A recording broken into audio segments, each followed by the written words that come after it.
Медицина саласының мамандары күнделікті жеткілікті мөлшерде қозғалыстың болмауы ағзаны қартаюға әкеледі дейді. Сондай-ақ соңғы кезде көп кездесетін жүрек қан тамырларының ауруы да аз қозғалыстың салдары.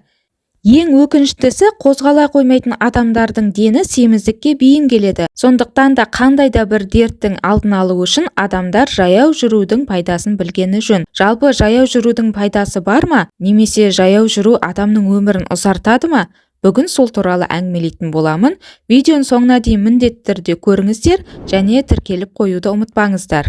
Күнделікті адам кем дегенде 30 минут жаяу жүрсе, денсаулыққа пайдалы екендігін сезінеді. Әсіресе артық салмақтан арылғысы келетіндер жаяу жүруді әдетке айналдыру керек. Сондай-ақ егде кісілер жаяу жүру спортымен шұғылдануды бастаса, тәбеті ашылып, қан айналымы жақсарады.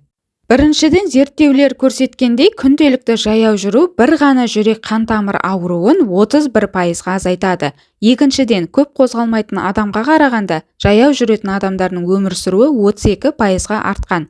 Мысалы, күнделікті сіз 2 шақырым жаяу жүретін болсаңыз, өміріңіз 22%-ға ұзаратыны дәлелденген.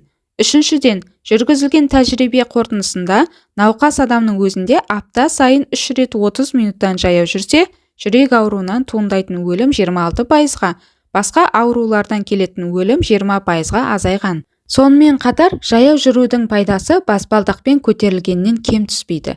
Әр баспалдаққа көтерілген сайын адам өмірі 5 минутқа ұзарады екен. Ал артық салмақпен күрескіңіз келсе, күн сайын баспалдақпен 30 минут жүріп өтсеңіз болды. Осылай көп калорияны жұмсау арқылы артық салмақтан соғұрлым оңай арыласыз. Есте ұстайтын нәрсе, баспалдақпен көтерілу мен түсудің екі түрлі жаттығу екенін ұмытпаңыз. Көтерілу кезінде буыныңыз бен бұлшықет нығаяды, өкпенің жұмысы жақсарады, инсульт алу қаупін 30% төмендетеді.